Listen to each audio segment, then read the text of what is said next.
So today I'm going to talk about groundwater and rural water supply in Africa and implications for solar pumping.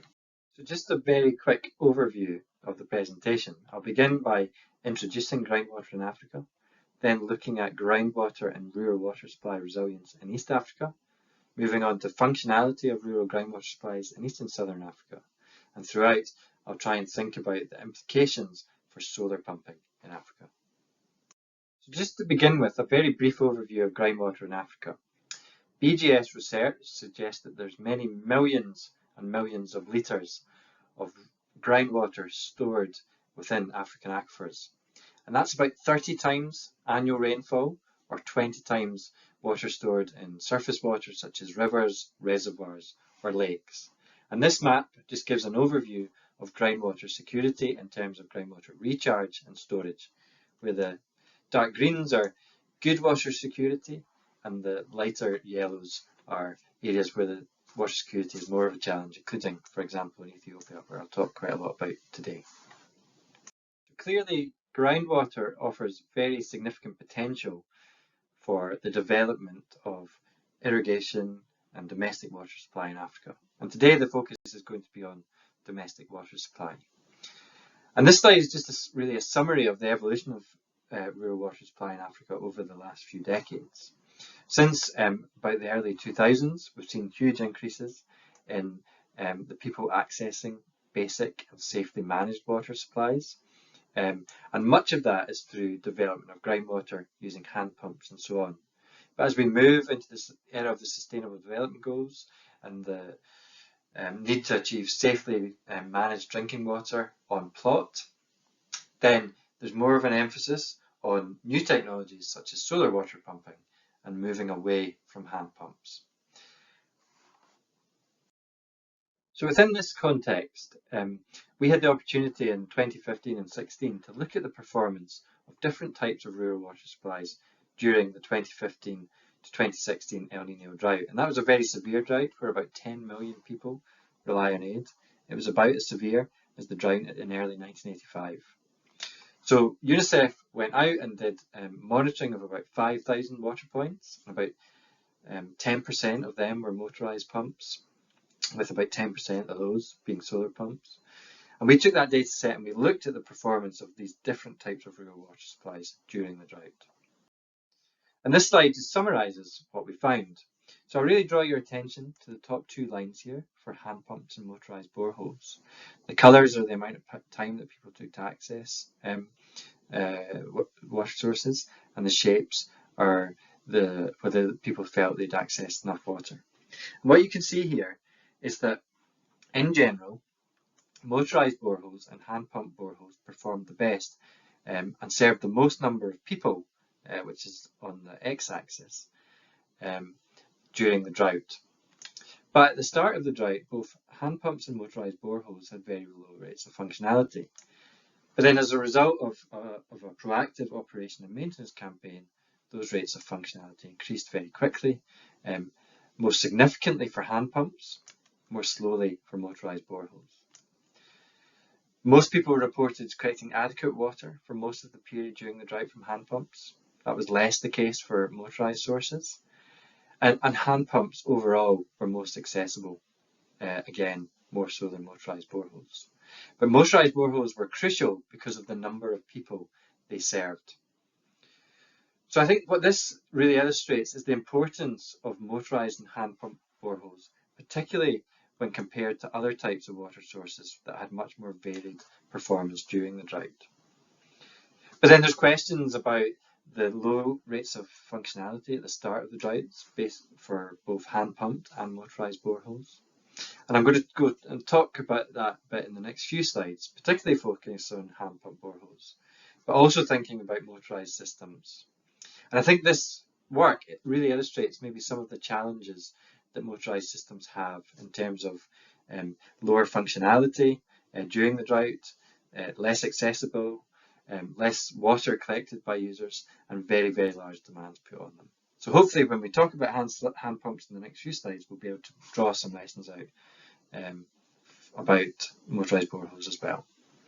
So functionality was really the focus of this project in 3 countries in sub-Saharan Africa, Ethiopia, Malawi and Uganda, where we looked at defining what we mean by functionality, applying that to a series of 600 boreholes across 3 countries, and then looking to understand the underlying reasons for the functionality outcomes that we found in those 3 countries in terms of the physical and the social factors affecting functionality outcomes.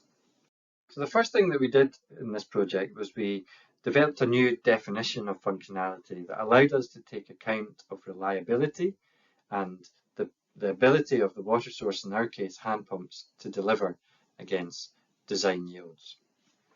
So you can see that we came up with 6 categories of functionality, from fully functional through poor reliability and low yield to non-functional and abandoned. You can see the criteria that led us to these different outcomes, and the plots on the right show this applied to Ethiopia. So when we only looked at was the water point delivering water or not, then we found that about 82% of boreholes were delivering water. But when we looked at whether it was reliable for more than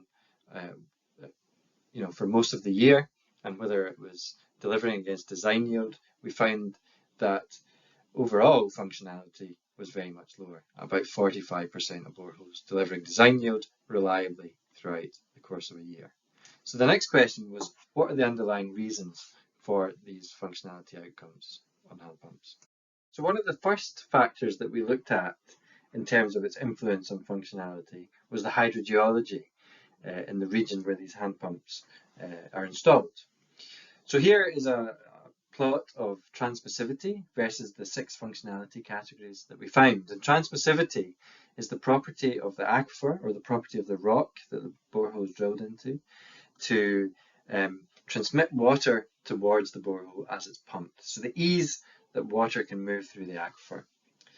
And what we found was that transmissivity had quite a strong bearing on functionality, and it varied between countries, but in general, transmissivity was much higher when the boreholes were fully functional than it was, if they were low yielding or if they were unreliable. And you can see that it's particularly the case in Ethiopia, where the transmissivity is an order of magnitude harder in the fully functional category than it is in the other 5 categories. And you can see similar patterns in Uganda, maybe a bit less so in Malawi. So this property of the aquifer to transmit water is a key determinant of functionality for rural water supplies and hand pump boreholes in particular. But transmissivity is also a constraint on the type of water supplies we can put in future. For example, a hand pump only needs a very low transmissivity of about 1 meter squared per day to ensure the design yield is met, whereas a solar pump might require a much larger transmissivity, particularly if it's for a multi-village water supply scheme, for example, in order to be able to maintain its design yield. So hydrogeology is a key factor in explaining the poor underlying functionality of hand pump boreholes in particular in sub-Saharan Africa. We then looked at the construction and configuration of the borehole, and we found that in many cases it was completely inadequate. So one of the major problems that we found actually was just the positioning of the cylinder. So many cylinders were placed in a position where there was a very high risk that they would come out of the water column and so not be able to pump water. And there's a number of reasons that that might happen. Low transmissivity in Uganda was a big reason, and we saw that that was particularly the case in Uganda because of these very low transmissivities. So when we pump from the hand pump in these low transmissivity environments, the water table falls quickly, and in many cases, particularly in the summer, in the dry season, the water level fell below the point of the cylinder. But there's other reasons that might happen. For example, during maintenance, when rising main sections might be removed, which means the cylinder gets shallower in the borehole. So thinking about the construction and layout of the borehole is particularly important for much higher yielding pumps, such as solar water pumps. The final physical aspect that we looked at was the condition of hand pump components, and we found that generally these were very poor. That was particularly the case again in Uganda, where not only do they have low transmissivities, but very aggressive groundwaters. So we found that in Uganda, about more than 80% of our rising mains were corroded. And you can see perforation on the threads, on the pipe walls. You can see problems with the pump stands.